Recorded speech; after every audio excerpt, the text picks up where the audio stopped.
The genetic companies have done a great job at improving feed efficiency, but that has come perhaps at the expenses of fertility of the breeders. Micronutrients perhaps are an afterthought. Now the breeders are paying for it. It's time to think about the role of micronutrients in fertility.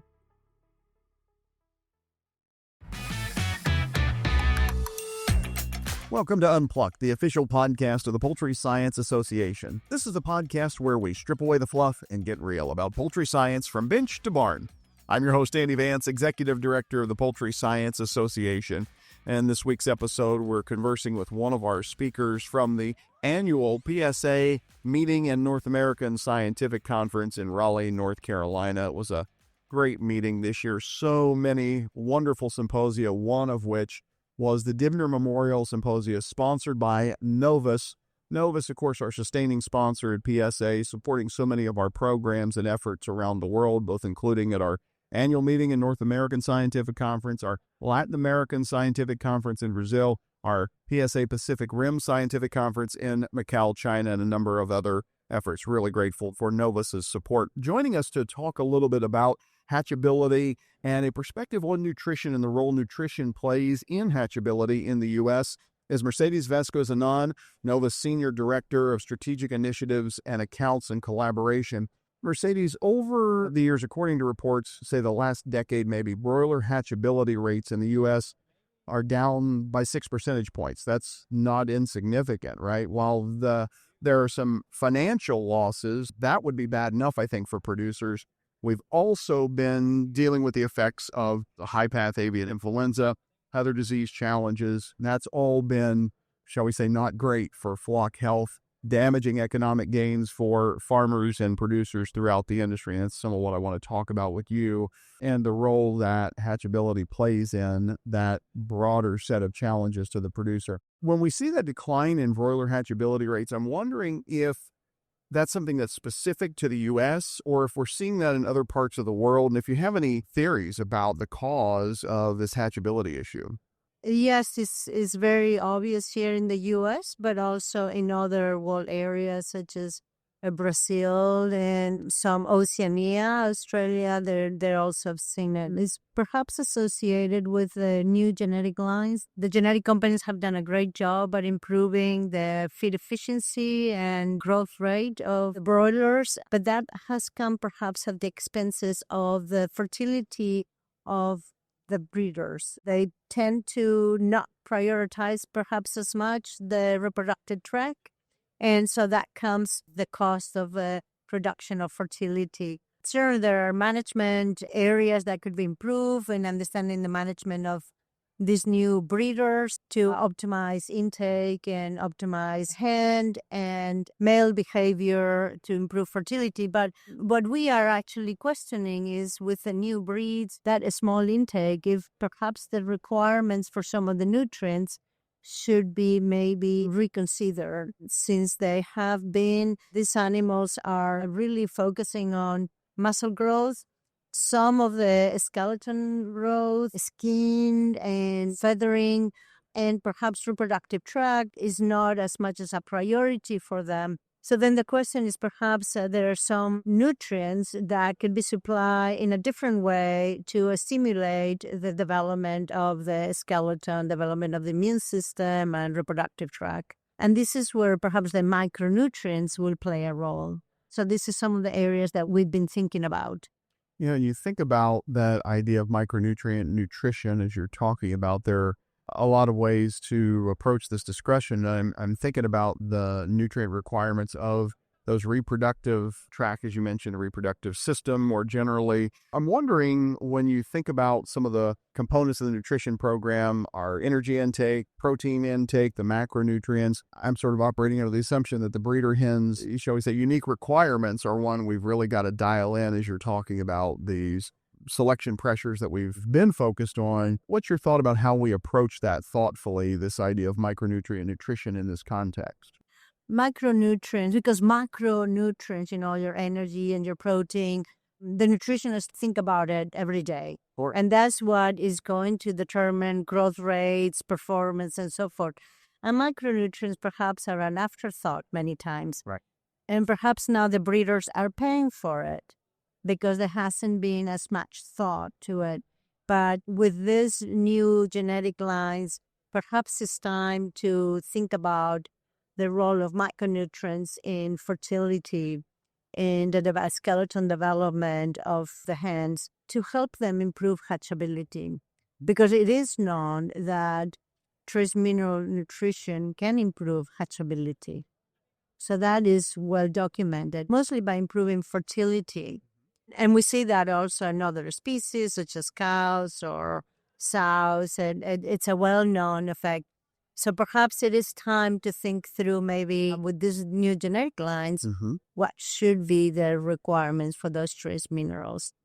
Well, and I'm glad you started to touch on that because I was hoping you could unpack for us a little bit when we talk about trace mineral formulation, trying to optimize whether it's form levels, but with this idea of fertility, should we also be looking at maybe embryonic development, bone development, shell quality?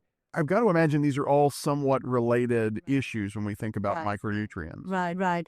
Yeah, so what we've been thinking about is actually starting from the pullet, help develop the skeleton of that pullet, that then will also help develop the reproductive tract. So early on, and that's where trace minerals will play a role. Also helping perhaps with some of the feathering. So when they get into the laying period, they have the right mineral status and they can start in the optimal conditions to start laying production. So those are some of the things that we've been thinking about. But also we know that through micronutrients, you can improve the fertility of the hen and improve the skeleton. But then you can also start to think about how to having an effect on the egg. And effects in the egg will be eggshell, because it helps form the position of the calcium. It's a complex process where trace minerals play a role. Sure. But what's also been interesting is that it can also affect the gene expression of the embryo. So through what you feed to the hen can then have an effect in the progeny, and especially in the health of the progeny. Well, my impression is that we're learning more about the impacts there, the discussion of maternal fetal programming and a variety of other things that we're continuing to unpack and learn more all the time about how we can affect the life of those chicks, through the mother and so on. I'm also curious for a scientific conference like this one.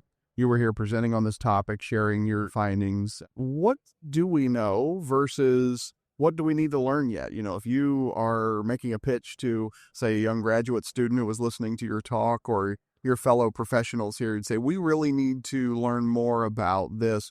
Tell me how much you think we know today versus how much more we could be doing to understand the micronutrient role in this fertility. Right. So obviously we don't know enough because the problem exists. So that's sometimes is really okay. So we have this challenge, and to think what's the physiology of the animal, also the behavior of the animal, especially in breeders. I think hen behavior, feed intake, male behavior, that plays a big role. So management.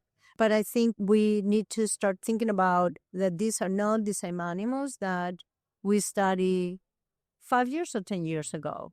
So it really begs for a re-evaluation of these new breeds and how to help them develop the skeleton, develop their reproductive tract early on, and then continuing that program through the laying period, because we know that the nutrition of the hen is going to affect the quality of the chick later on.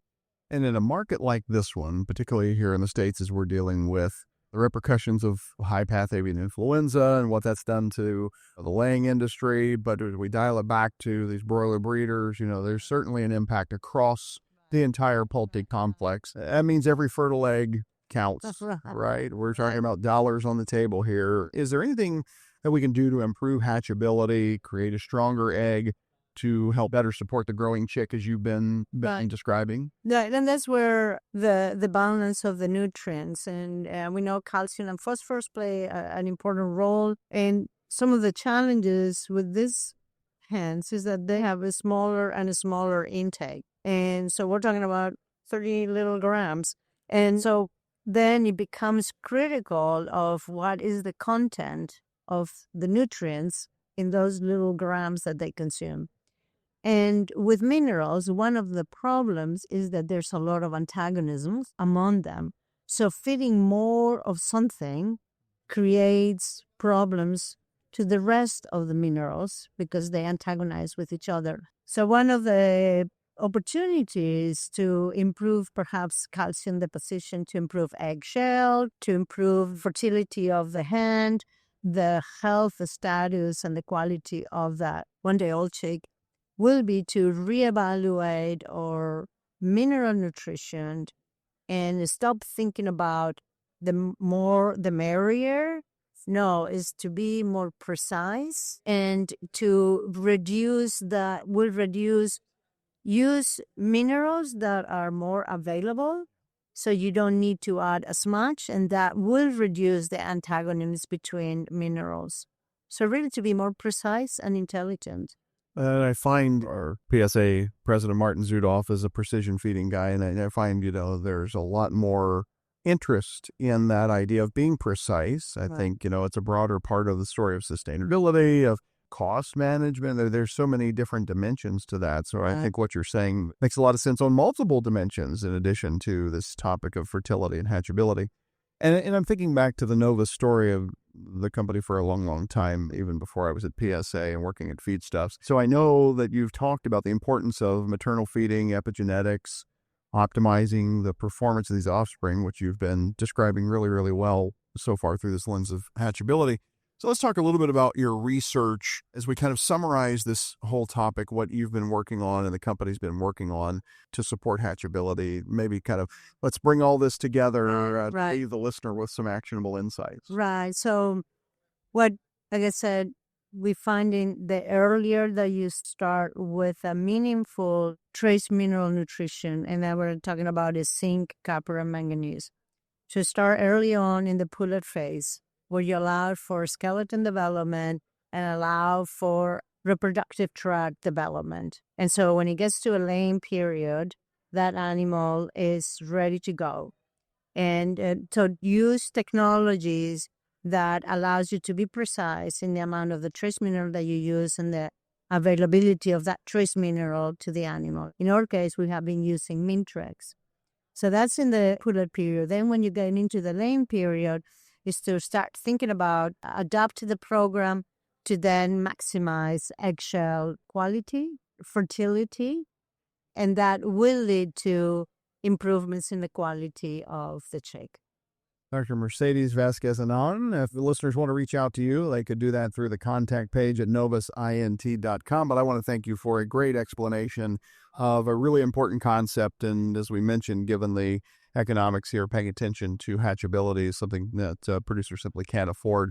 I want to also thank Novus for their continuing partnership with the Poultry Science Association as our sustaining sponsor of our PSA annual meeting and North American Scientific Conference, as well as all of other activities at PSA, including our Macau event this October, the inaugural PSA Pacific Rim Scientific Conference. You can find information on that at poultryscience.org. Click on the Meetings and Events tab. From Raleigh, North Carolina at the annual meeting for PSA Unplucked, I'm Andy Vance.